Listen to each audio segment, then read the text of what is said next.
up, guys? Holding Alice with you here, bringing you Black Clover anime review. This is episode 66, titled "The Midnight Sun." Third Eye of the Midnight Sun. I'm gonna state this now. I know a lot of people were watching this episode. We already watched it and probably was like, "This is boring." There's nothing about them talking about past events and things that had happened in the latest couple of episodes. But I'm gonna warn y'all now, as somebody who has read far ahead of the story so far, because I do read the manga as well and do write reviews on it. I'm not going to give you no spoilers, don't worry. But I just want to let y'all know that all this information that they've given us, even though we already know it, there's a reason why they're reviewing it. Not just for themselves or for us to know, but there are some foreshadowing in here if you can catch the pieces and glimpse on certain conversations that are going on between people. But just keep that in mind. This episode is not like just some info dump just to like, fill up an episode time or something like that. This does actually have some weight to the story, some good amount of weight, especially for the next arc that's about to come up. This information is really needed. But like I said, the episode is basically just an info dump episode, a good one. It starts off with Yuna, Mimosa, and their captain, which I always forget his name. By the way, the guy who uses still magic. They're going through all the documents of so far what they know of the Third Eye of the Midnight Sun. And they'd be telling all the stories from the beginning to the end and all the incidents they had so far.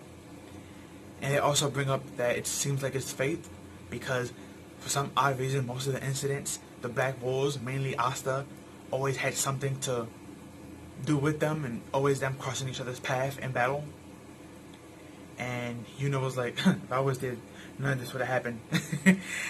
And he just kept on saying, smart remarks like that. There was also a remark where Mimosa was like, I'm so happy that Asta got his arms back because I couldn't sleep. And then she paused and she was like, I mean, I know y'all couldn't sleep at night worrying about him too much. And stuff like that. Riverhand, there's one part of the episode where she mocks the guy with the silver hair. She mocks him and Moses like, I saw you every night praying. You would always dump a bucket of water over your head praying for Asta's arms. And he got shocked and embarrassed. And he was like, wait a minute, how do you know this? And she's like, okay, I was thinking of doing the same. And then she paused again and she stopped herself. And she's like, I forget it. Never mind. It never happened. And he was like, huh? And Yuna just there looking at them like, y'all some weirdos. And it was just that little funny moments between them. It wasn't all sad and info dumping. There was some good stuff as well along the episode. But again, it was mainly an info dump episode of everything that happened so far. Mostly from the first season. And some from the second that we are now. They also recalculated all the battle scenes between Asta and Yami versus Lich the first time. Asta versus Veto, Asta versus Mary, Salamander chick, and stuff like that. So they was just going through all that information and data. Also bringing up important stuff like how the elves are related to the Midnight Sun. They could be descendants of them. The humans in the Midnight Sun could be related to the elves, who was wiped out by humans. Again, about the ancient demon that was summoned at the first Wizard King slayed. That was an ancient spell used by the elves. Just like the Third Eye is also an ancient spell from the elves. The jewels that they're looking for can max out the power of its user, but the only one who can activate it at full power is the elves. Again, more information that was dumped is Asta's swords and Grimoire. The original person who had them was the leader of the elves, who was best friends with the Wizard King, which I'm going to talk about that later on. You also had close to the end, at the end actually, and ended off with Yami giving the jewel over to Julius, the king, Wizard King, and he told him, my lot got this back from the Queen Witch, and there you go. And Yami was like, throwing some shade saying, instead of thanking of a lot, why don't you just give us a lot of stars? Stars, the good stars. And you see the Julius attendant and Julius himself were just, trying to like dodged the question and just pretend he had like a cough and didn't hear him. And then he told Yami they had some good news and some bad news. The good news was they know where the hideout is at of the Midnight Third Eye of the Sun. Problem is, that was the good news. Here comes the bad news. And the bad news is, the problem is, it seems like they're preparing to attack. And in the end of the episode, we see this big rock floating in the sky, and in the inside, we have to assume that that's where Lich and his people are gathered. Now, we don't get to see all of Lich's people. He has like 4 or 5 people, 2 on one side and 2 on the other, or 3 on the other. But they like shut it out. All we see is Lich on a throne.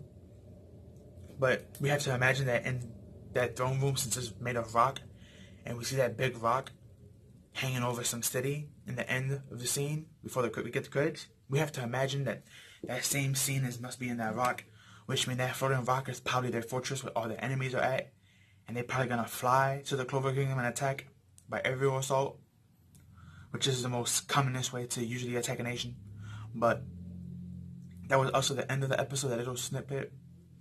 And like I said before about the Asta swords and stuff,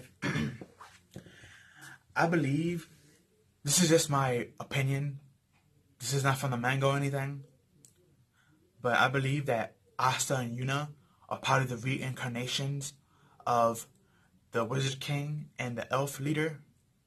I believe Asta is a reincarnation of the Elf Leader, or a descendant of the Elf Leader, and the same thing for Yuna. He can either be the descendant of the first Wizard King, or maybe his reincarnation. I believe they're gonna probably take that path,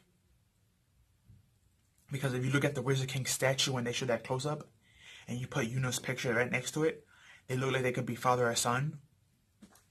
And if you look at the leader, when they showed him that one picture from his back, him holding his 2 swords and the grimoire glowing, his body type and the way it's shade is almost similar to Asta when his clothes is off. If you look at his muscle and the shape of his skin and how he wields his swords, even the exact hand, the Demon Slayer in the first and the Dweller in the other, it just seems like the way they fight and their magic is too similar for them not to be related some type of way. So if they're not the original incarnations of those two, they're probably descendants.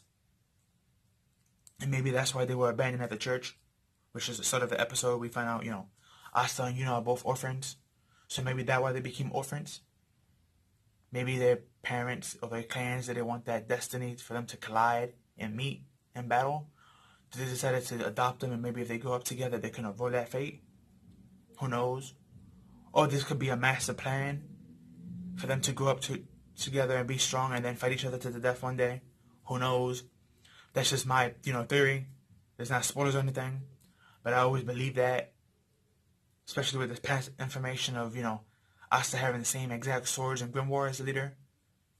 Even if you die, your grimoire usually disappears with you. And no one ever gets the same grimoire. You may have a family member that had the same type of magic as you, but the grimoire will always still be different. The fact that Asta has the exact same grimoire with the exact same spells and swords, spells other swords, but you know what I'm saying. The fact that he has the same thing is proven otherwise. But that was the episode. Again, it was a really info dump episode until the end, but the info dumping is actually very important for the next arc to come. Even though next episode is going to be is part of the festival arc, which that festival arc starts off our first tournament arc that we have, which is pretty awesome. But tell me your thoughts, comments, and opinions on this episode. Tell me if you liked it or not. Tell me any predictions or things you might want to know. And for those who are ahead in the manga like myself, please no spoilers. For those that are not ahead. And another thing I wanted to mention for you animes onis, what do you think Asta and Yuna's connection are with the elf and the original demon and Wizard King? Just want to hear your thoughts and theory on that. But that's all I have for you guys. Please like, comment, share, subscribe, share with your family and friends. Follow me on Twitter. The link will be down below. And I'll catch you in the next one. Peace. Have a good one.